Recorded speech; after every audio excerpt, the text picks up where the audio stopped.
Halo teman-teman semuanya, selamat datang kembali di channel Irfan Andrian. Kali ini saya akan membahas mengenai review manhwa Winebreaker chapter 549 yang baru saja rilis.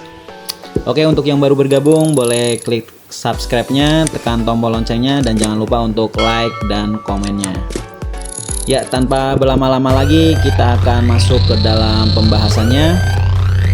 Kita awali dari review manhwa Winebreaker chapter 549.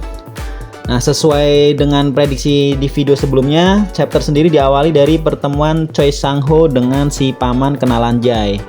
Choi Sang-ho menjelaskan bahwa Jae datang untuk membuat kesepakatan dengannya, dan jika Jae kalah, Jae akan jadi kuda balap dari Choi Sang-ho. Di sini terlihat si paman menunjukkan sifat aslinya yang kegirangan dari beranggapan bahwa Jae lebih menarik dibandingkan dengan almarhum Ma Honjo. Choi Sang-ho sendiri berpendapat bahwa sifat Jae yang agresif dan sedikit arogan sama persis dengan Ma Honjo. Kita berpindah ke rumah sakit. Seperti yang diprediksi juga, Vini buru-buru ke rumah sakit karena mendapatkan kabar mengenai proses operasi ibunya. Dan benar saja biaya operasi tersebut telah dibayarkan oleh seseorang. Namun orang tersebut tidak ingin disebut namanya dan lebih memilih mengatasnamakan sumbangan. Nah, momen berpindah kepada pertemuan antara Momoko, terus Kaneshiro dan Ryohei.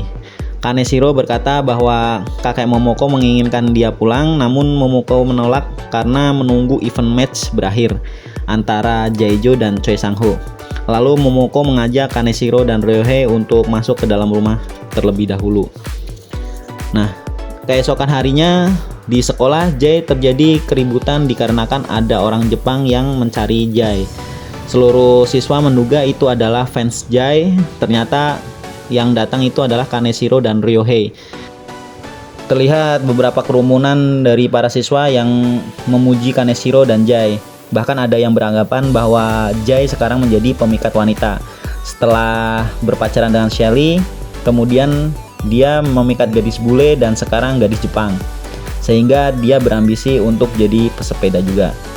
Nah, Kaneshiro dan Ryohei di sini datang untuk mengucapkan selamat kepada Jae dan kawan-kawan atas kemenangan mereka pada final League of Street Korea.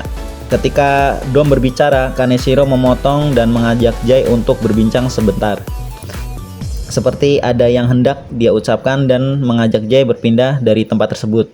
Kaneshiro langsung pada intinya dan menanyakan Jae mengenai event match antara Jae dan Choi Sang-ho, sehingga Jae merubah rasio gear sepedanya dan menanyakan mengenai hal itu. Namun Jae menjelaskan bahwa pertandingan tersebut adalah pertandingan yang sudah dia rencanakan sejak lama. Kaneshiro yang penasaran bertanya apa yang akan Jae dapatkan jika Jae menang. Terus Jae menjawab kalau dia menang, Choi Sang-ho akan mengungkapkan pada publik mengenai semua tentang pamannya. Namun jika Jae kalah, dia akan jadi kuda balap dari Choi Sang-ho. Kaneshiro yang kaget pun menganggap bahwa Jae sudah gila karena sudah tidak mengerti lagi apa yang ada di pikiran Jae saat ini.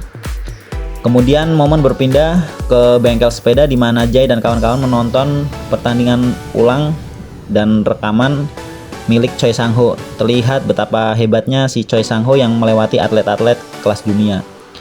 Momoko mengakui bahwa Choi Sang-ho adalah atlet legendaris yang bahu-membahu dengan Ma Honjo.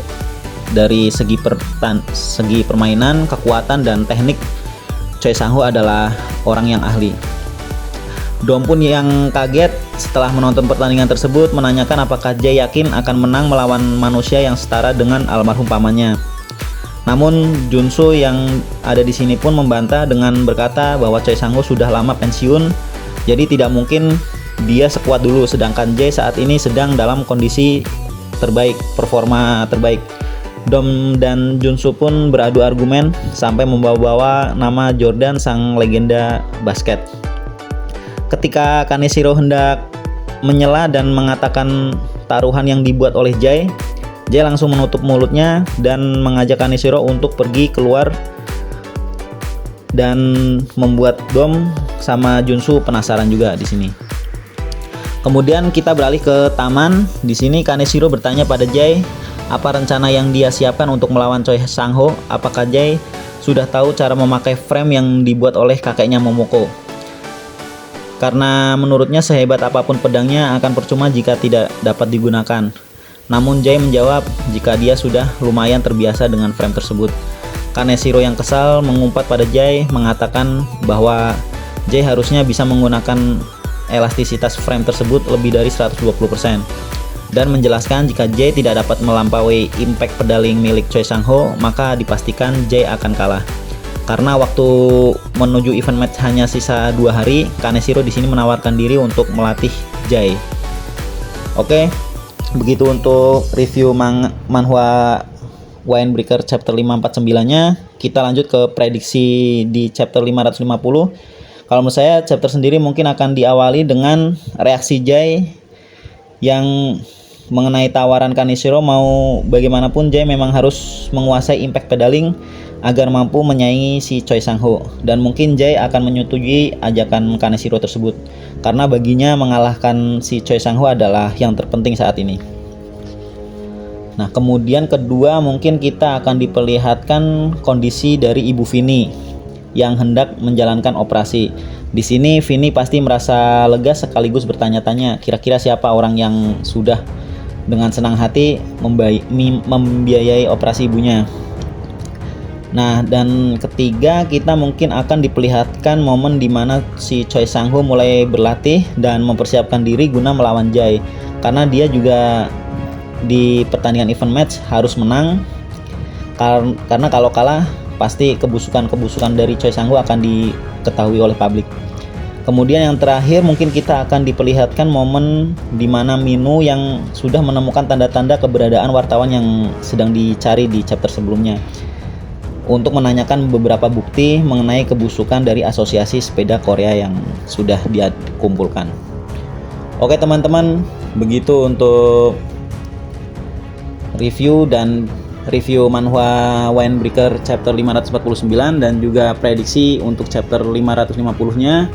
Terima kasih sudah menonton hingga habis. Nantikan untuk video-video saya selanjutnya. Sampai jumpa.